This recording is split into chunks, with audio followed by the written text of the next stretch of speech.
Hi, welcome to day 30 of National Poetry Month. This poem is called Water Now. I have torn the idols off of the walls and dropped them in a pile in front of you. You rubbed my face in them one time too many and now they're gone. The one or two that remain will shrivel up and die. Then I can rub your face with them, like I have rubbed your face in the past. And when the operator puts me through to God, I will wait on the line in that parking lot phone booth because I have plenty to say to him. It will take more quarters than I have. But maybe I'll be able to reverse the charges. Maybe I can get him to pay for the call. I'm sure that when he sees the piles laying on the floor around me, he'll take me into his massive heart and pay for the call and talk to me all night long. Part 2. I have watched the last cigarette burn away like a Westside tenement insurance fire, blazing upward toward the thick, dark sky. Little children crying, clinging to their mother's rib cage, legs wrapped around mother's waist like a belt. No Christmas for these little muffins this year. No celebrity cleanup crews to shovel through the debris from Cicero Avenue all the way to Pulaski and beyond. No one even notices what happened here today. No one hangs their head for a moment in silent prayer. There's too much going on for anyone to consume. So they walk slowly from street to fear-filled street, burning their cigarettes, letting the smoke carry them away, up into heaven with their big glassy red eyes. Walking now among the clouds in their heavy black shoes. The voices silenced and their hands jammed into their pockets. The cigarettes all gone now, and the 7-Eleven is closed. Part 3. I have watched the last of the children leave, slamming the big oak door behind them. A thin handful of snowflakes scurry in only to die.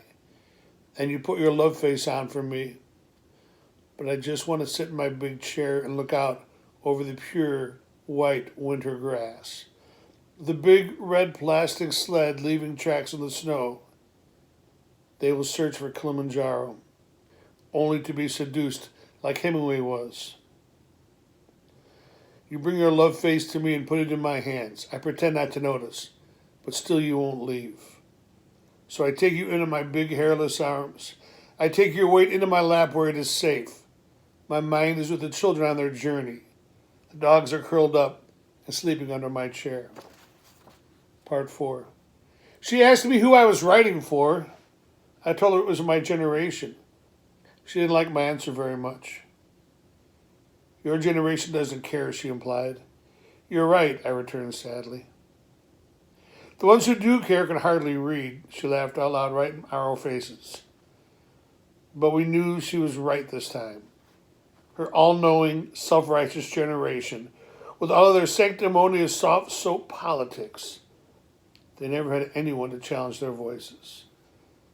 Theirs was a time when the prophets came forth. From the little towns and cities, they spoke out loud. No one challenged what they had to say. The gypsy prophet minstrels at the cry of the night. My generation is throwaway fast food wrapper people, as useful as the one shoe that we saw on Route 53.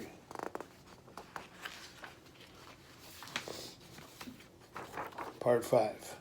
I have watched the last fire die out before me.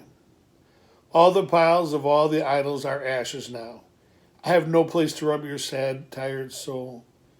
I see that you have finally put that love face back in the closet. My generation is still reeling from that 12-year itch, but they really have no excuses anymore. I tried calling God one more time, but the number was no longer in service. What I got was a buzzing noise in my ear and a set of crown of thorns serving plates. The Westside children who miss Christmas will find them under the tree at the Mission, or maybe Lower Wacker Drive, Emerald City. The lucky children have returned from the journey. Their red plastic sled is cracked and dented along one side. Their little red noses are runny and cold like the dogs. And the snowflakes in the hall have died. Water now. Water now. Thank you very much. Happy National Poetry Month. Thanks to Lisa of Lisa and Pat fame for encouraging and motivating me to get through the month.